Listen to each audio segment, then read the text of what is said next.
Je vais vous demander, Monsieur Philippot, il dit vive la France libre. Vous, avant, vous dites vive la République.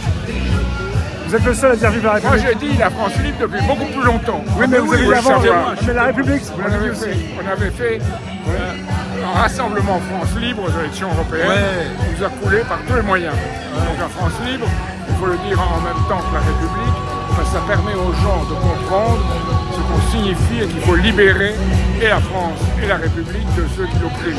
Il y a aussi des gens qui n'aiment pas la République, qui n'en veulent plus peut-être aussi. Ils ne savent pas ce qu'est la République. La République, c'est Jean Bodin, c'est le XVIe siècle. La République, c'est la cause commune.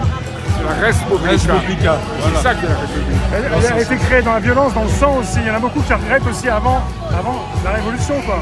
Il y a ceux qui regrettent la préhistoire aussi, comme Philippe de Villiers. Non, je voulais vous notifier. Vous êtes le seul à dire vive la République et après vive la France. Alors que M. Philippot lui dit pas vive la République. Il l'a dit d'autres fois. Mais il a dit vive la France. On ne voit pas de différence.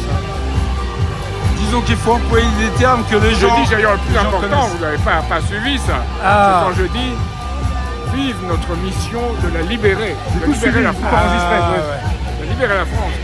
Libérer la France et faire une véritable république, une véritable démocratie, avec une démocratie directe, n'est-ce pas? Qui soit directe dans ce que les gens veulent. Les gens disent mais vous n'expliquez pas comment il faut la faire. Moi, c'est pas à moi d'expliquer. C'est à moi de dire que c'est nécessaire. C'est aux gens eux-mêmes d'expliquer ce qu'il faut faire. Aux gens eux-mêmes d'expliquer ce qu'il faut faire.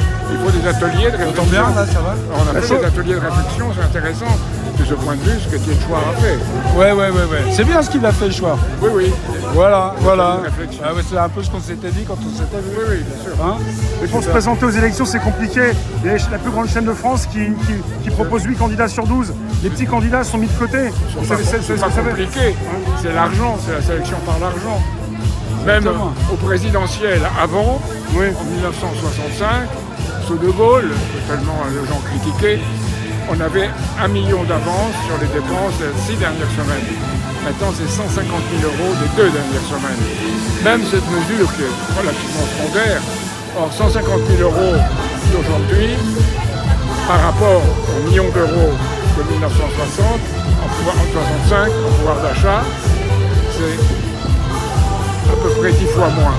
Alors, 1 million d'euros de cette époque, c'est 1 200 000 € d'aujourd'hui. Donc ce qui vous a manqué, vous, c'est l'argent aussi, alors?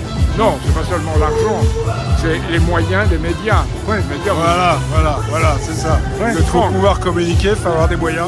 Et c'est là où c'est pas démocratique du tout. Non. Non, on met de côté les petits candidats. On les appelle aussi les petits candidats. Moi j'étais le premier, c'est pour ça qu'on avait mis de côté si violemment. En 1995. Oui, ça fait longtemps que vous avez commencé à vous présenter au présidentiel. Oui, en 95 en particulier. J'avais les signatures et vous verrez, on a fait 20 minutes sur YouTube sur ça et les gens disaient c'est pas possible. Il y a un Paty qui avait dit c'est une insulte de vous recevoir, vous êtes là, vous êtes n'importe quoi, je ne sais pas qui vous êtes, on se demande comment on a ici les signatures. Et puis Christine Bourdin qui avait cherché à avoir la signature et qui n'a pas eu, et c'est trop, c'est fou, je ne sais pas ce que c'est, je ne sais pas. Les gens ne respectent pas les règles de la démocratie, ils ont dit qu'à vérifier. Les gens sont incapables de vérifier la vérité, chercher la vérité. Ils ne cherchent plus la vérité. Il n'y a plus de vérité. Aujourd'hui, avec Macron, il n'y a plus de vérité.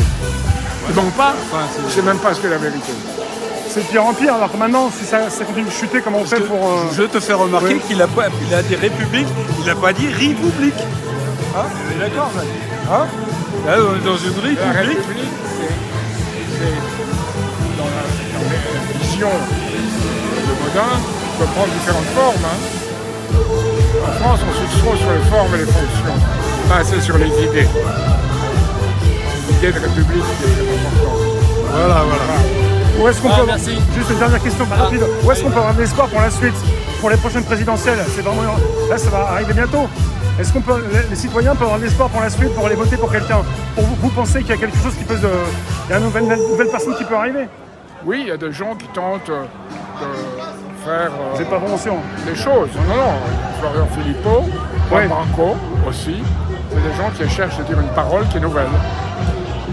Ce n'est pas Asselineau qui la dira. Merci. Hélas, parce que moi j'ai rien contre Asselineau. C'est le premier qui a, dans son site, qui a passé une émission dans laquelle je peux décrire ce qui s'est passé en 95. Mais malheureusement, Cisol, il devait rentrer dans le pack. Quand on joue au rugby, on joue dans la mêlée. Voilà. Merci. Merci à vous.